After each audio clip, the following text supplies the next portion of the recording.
안구 건조증에는 이 눈물이 안 나와서 문제인 경우도 있지만 눈물이 많이 나와서 문제다 이런 경우도 있다고 말씀을 하셨잖아요. 네. 오전에 제가 운동을 즐겨 하는데요. 웃으면서 운동을 하게 되면 눈물이 주체를 못하고 나옵니다. 게다가 눈물이 흐른다는 그 감각을 못 느껴서 자주자주 눈물을 저도 모르게 닦아줘야지만 눈물이 나오고 있는 걸 닦아줄 수가 있는데 나온다는 감각도 없어요. 이거 왜 그럴까요? 그런 것이 이제 어떤 환경이냐에 따라 다릅니다만 실내에서 뭐 에어컨도 없고 선풍기도 없고 또는 뭐 바깥에 찬바람 세지도 않는데 나오는 경우에는 이제 한방에서 그 냉루에 해당이 된다고 합니다. 그래서 기름이 부족해서 자꾸 눈물을 내보내는 경우라면 마이봄샘을 보강하는 약을 써서 치료를 하게 되는 거고요. 그렇지 않고 진짜 아무 저기도 없는데 자극도 없는데 그렇게 나온다면 이제 다른 염증이 문제가 있는지에 대한 부분을 한번 찾아볼 필요도 있겠죠. 그러니까 일단은 문제가 뭔지를 찾아내는 과정부터 해야겠군요. 그렇습니다. 요즘 따라 자고 일어나면 눈두덩이가 많이 부어 있습니다. 두 쪽 다 그런 건 아니고 한쪽이 특히 심하고요. 어떤 때는 하루 종일 붓기가 빠지지 않는 경우도 있는데 평소에 안구 건조가 좀 있거든요. 간지럽기도 하고요. 혹시 다른 질병은 아닌지 안구 건조인 건지 궁금합니다. 여러 가지 면에서 이제 그것이 진짜 부종일 수도 있거든요. 점액수종이라고 해서 이제 그런 부종성으로 올 수도 있고 그것이 갑상선 기능에 의해서 올 수도 있습니다. 이런 이제 기능적인 내가 갖고 있던 기저질환에 의한 부분이라면 기저질환 치료에 의한 부종 치료로 넘어가는 것이고요.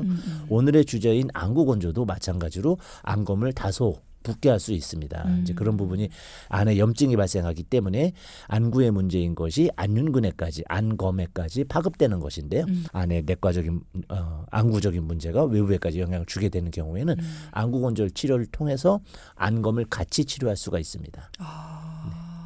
그러니까 일단은 원인을 찾는 게 가장 중요할 것 같네요. 그렇습니다. 네, 의료기관을 방문하시는 게 가장 필요할 것 같고. 자, 그러면 평소에 안구 건조증이 난 좀 심하다 하시는 분들이 가장 많이 하시는 게 아까도 말씀하셨지만 이 인공 누액 넣는 거 요것들을 많이 하시는데 주의할 점 같은 게 있을까요? 인공누액 같은 경우에는 아무래도 그 이제 세균에 감염이 잘 되죠. 그 세균이 번식한 속도가 기하급수적으로 빠르거든요. 저희가 손을 깨끗하게 씻으면 손에 바이러스는 뭐 1억 마리 그리고 세균은 뭐 5만 마리 정도가 됩니다. 그 상태로 한 서너 시간 지나면 손에 있는 세균이 그 5만 마리가 30만 마리로 드러납니다. 굉장히 빨리 늘죠. 그런 손을 갖고서 만지게 되잖아요. 네. 인공누액. 그러면은 그 누액이 오염이 됩니다. 그래서 잠깐 열었는데도 바로 오염되기 때문에 이제 그 약사분들에 따라 다르지만 12시간에 폐기하라. 뭐 24시간에 폐기하라. 이렇게 이제 말씀을 하시죠. 그래서 그 밀폐를 잘 해야 되고 또 이것이 플라스틱 뚜껑이잖아요. 요새 미세 플라스틱에 대한 그 염려가 굉장히 많은데 그런 부분이 누액에도 영향을 줄 수 있기 때문에 자주 열었다 닫았다 하지 않고 오염되지 않은 누액을 쓰고 하는 것이 또 중요합니다. 네. 일단은 하루 넘겨서 쓰시는 거는 절대로 안 그렇습니다. 쓰셨으면 좋겠고요. 그리고 안약 같은 경우에도 반드시 그 기한을 써주시더라고요. 그렇습니다. 넘기면 절대 안 되죠. 예, 안구 점막이 너무 약하기 때문에 가벼운 세균에도 이제 큰 염증, 결막염 이렇게 해서 오는 경우들이 많잖아요. 뭐 아데노 바이러스라든지 기타 바이러스들이 일으키게 되는데 그런 아데노나 콕사키 이런 바이러스들은 염증 확 심하게 해서 아폴로눈병 들어보셨죠? 네. 그런 쪽으로 이제 진행될 수도 있기 때문에 조심하셔야 됩니다. 네. 자, 그러면 가습기도 앞서 말씀을 해주셨어요. 눈을 건조하지 않게 해주기 위해서는 평소에 습도 유지를 좀 잘해주는 거 그렇죠. 필요하다. 물 많이 마시는 것도 효과가 있을까요? 물론입니다. 그래요? 건조라는 것이 아주 건강한 사람이 외부의 건조 때문에 발생한 경우에는 집안에만 들어오면 싹 사라집니다. 근데 그렇지 않고 안구 건조를 걱정할 정도가 되면 집안에 들어와도 계속 어떤 반응이 있거든요. 이런 분은 내 몸의 수분도 부족한 것이 대부분이기 때문에 몸의 수분을 보충하는데 제일 좋은 것은 물이죠. 이제 어떤 탄산이나 기타 카페인이 있는 그런 음료들 말고 맹물 드시는 거 권해드립니다. 그렇군요. 카페인 없는 거, 맹물. 겨울에 바람이 많이 불면서 눈물이 줄줄 흐른다. 네. 네, 그런 분들은 어떻게 해야 돼요? 그것이 이제 충풍 누출 아까 말씀드린 냉루와 열루에 대한 부분인데 그런 걸 호소하시면 굉장히 많거든요. 네. 그 아주 안구건조가 심한 경우에는 눈물도 안 나와서 막 쓰라리고 따끔거리고 이런 부분이 있는가 하면 눈물이 많이 나오는 경우들은 오히려 눈물샘은 괜찮다고 보셔도 됩니다. 눈물샘이 잘 분비하니까. 그런데 이제 그걸 깜빡일 때 칠해지는 기름기 이게 없는 경우에는 그 부분을 좀 해줘야 되는데 그럴 때 이제 마사지 같은 것도 중요하거든요.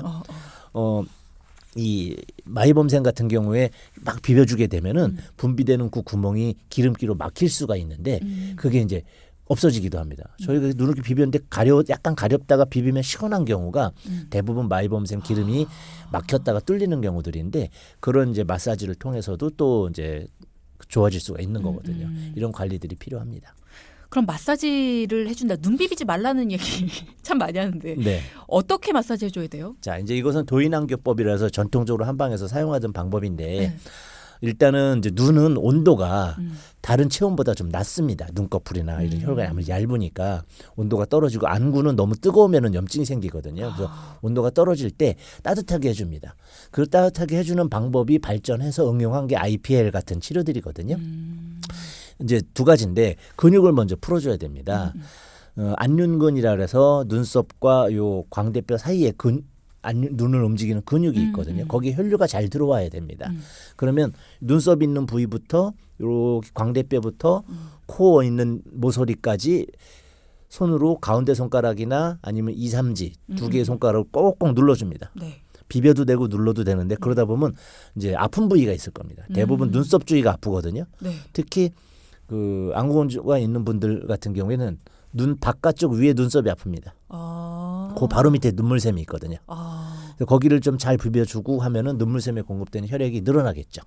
이렇게 광대뼈까지 같이 이제 눌러주시고요. 두 번째는 손을 비빕니다.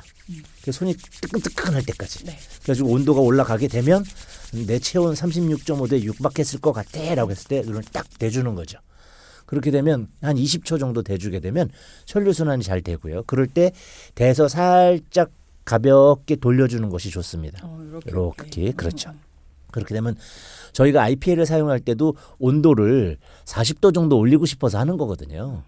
그런데 이제 저희가 37도 정도까지 뜨겁게 데펴서 손이 잘 안 데펴져요 하시는 분들은 박수를 쳐서 손바닥에 열을 올리는데 박수가 건강에 좋거든요. 그쵸. 그래서 박수를 쳐서 뜨끈뜨끈하게 한 다음에 손을 막 비비면 뜨끈뜨끈해집니다.